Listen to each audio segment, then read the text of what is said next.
Ibalon, ang epiko ng Bicol. Sinulat ni Pari Jose Castano. Si Baltog ay nakarating sa lupain ng Ibahlon dahil sa pagtugis niya sa isang malaking baboy ramo. Siya ay nanggaling pa sa lupain ng Bahtawara.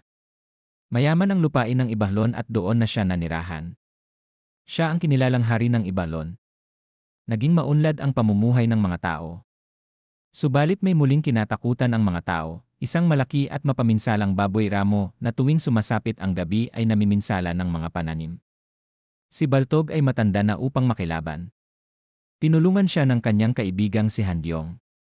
Pinamunuan ni Handyong ang mga lalaki ng Ibalon upang kanilang lipulin ang mga dambuhalang buwahya, mababangis na tamahraw at lumilipad na mga pating at mga halimaw na kumakain ng tao.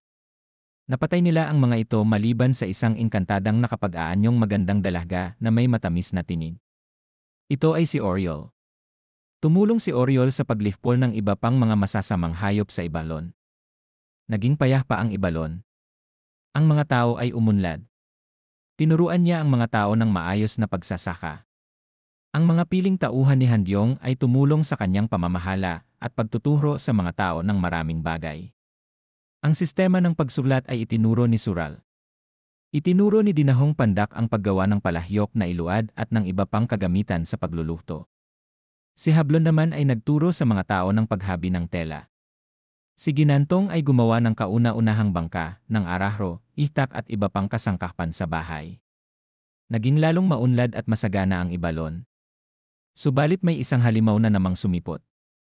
Ito ay kalahating tao at kalahating hayop. Siya si Rahbut. Nagagawa niyang bato ang mga tao o hayop na kanyang mahengkanto. May nagtangkang pumatay sa kanya subalit sinamang palad na naging bato. Nabalitaan ito ni Bantong at inihandog niya ang sarili kay Handyong upang siyang pumatay kay Rahbut. Nalaman ni Bantong na sa araw ay tulog na tulog si Rahbut.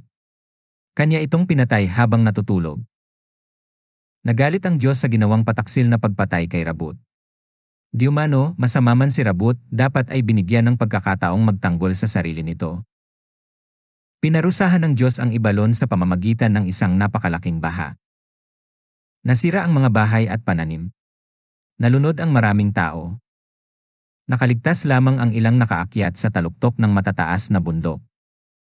Nang kumati ang tubig, iba na ang anyo ng Ibalon. Nagpanibagong buhay ang mga tao ngayon ay sa pamumuno ni Bantong.